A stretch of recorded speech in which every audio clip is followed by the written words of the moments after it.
First, what does the literature means?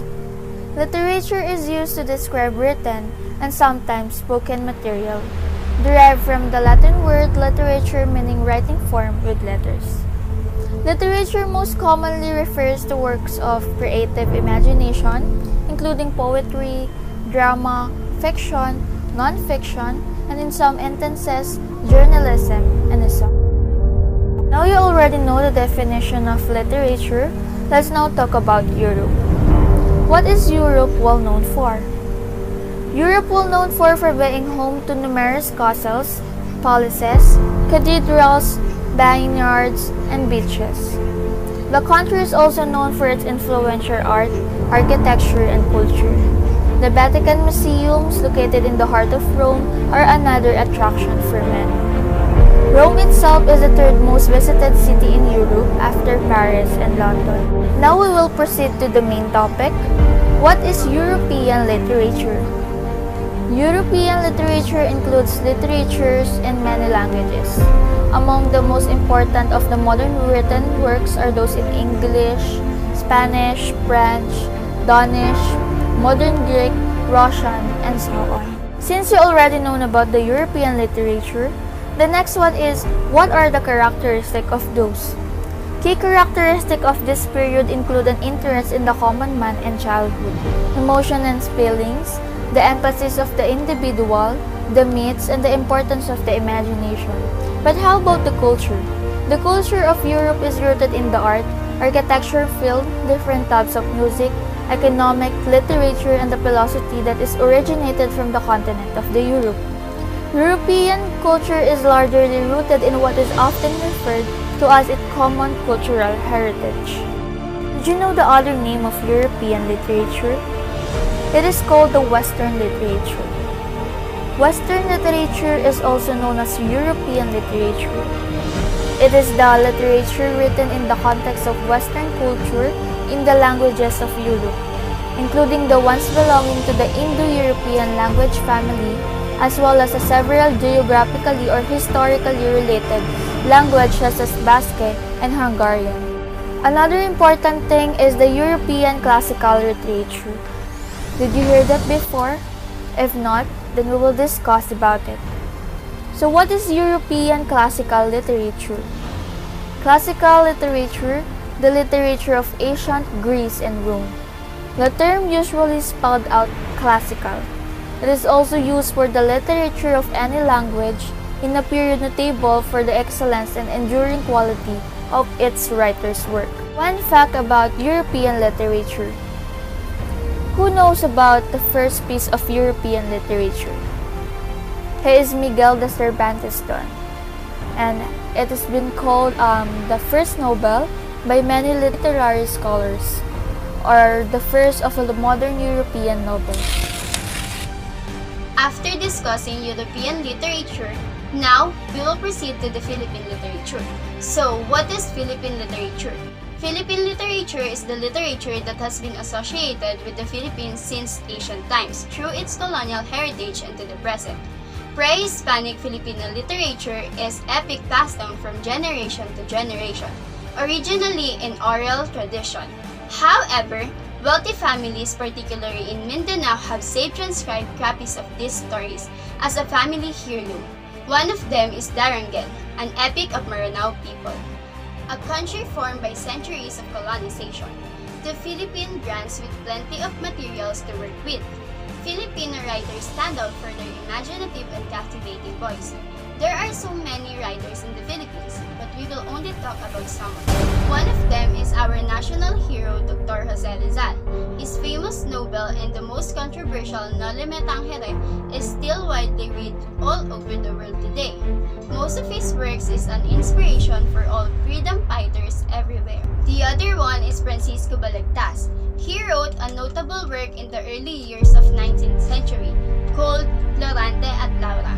It is a literary classic and written in the form of awit, where there are 4 lines per stanza and 12 syllables per line. While The Woman Who Had 2 Novels, a historical novel, was written by Nick Joaquin. It is about the effects and the influence of the past towards the post-war events in the Philippines. By reading the mentioned writer's work, we can learn many things about it, about the person's life, how they struggled, stories and messages behind the poem they wrote. Philippine literature enables us to know our culture, to reflect on the past, and it allows us to travel to different places through our imagination. The Filipino writers view themselves in various contexts, in their family life, in the community, at work, in war, and in love. One of the most important aspects of the course deals with the subject of diaspora and migration. Filipinos in America wrote stories, essays, and poems dealing with the views of the sentiments about the topic. There are also writing that deals with the migration in the other Southeast Asian countries, Europe, and Middle East. Now, let us see their differences, and let's start with the Philippine literature. So, the diversity and the richness of the Philippine literature evolved side by side with the country's history.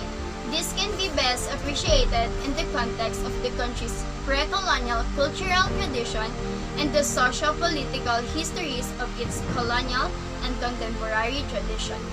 While the European literature, the former European power, contributed much in the shaping and recording of our literature.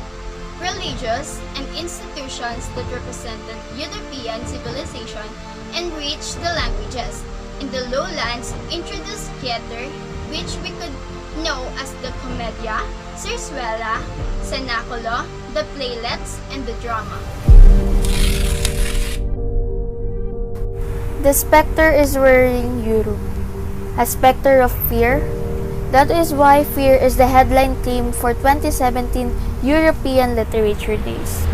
The wars, the terror, the human rights violation have been around for a long time because they happen every day in Europe. Perhaps they are still too comfortable, and the thought of change makes Europe feel very scared.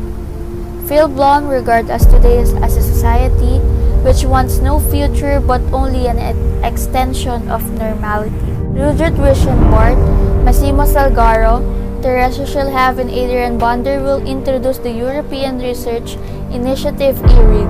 It includes there about how digitation changes our reading behavior, what we are reading now, how do we read, do we understand text quite differently when they only read it on screen and no longer on paper?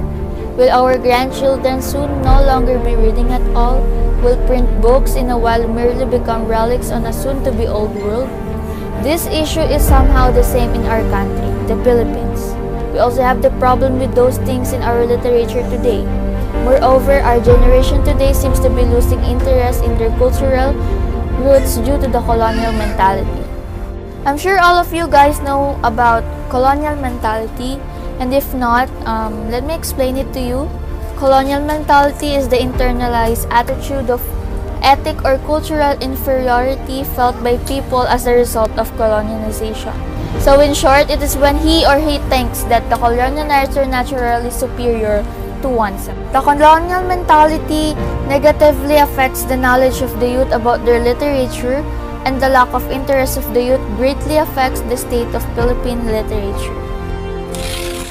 For our conclusion, over all these two, the European and the Philippine literature reflects the life, tradition, and the culture of Europeans and Filipinos. The emotion and the feelings, the awe of nature, emphasis on the individuals, the myths, the importance of the imagination are the key characteristics of European literature. On the other hand, Philippine literatures enable us to know our culture, to reflect on the past, and it allows us to travel to the different places through our imagination. Both give us a glimpse of people's identity in their literary pieces. Our group is consists of researchers Aksan Makawadib and Andrea Ramos, scriptwriters Bernadette Diaz and Kim Reyes,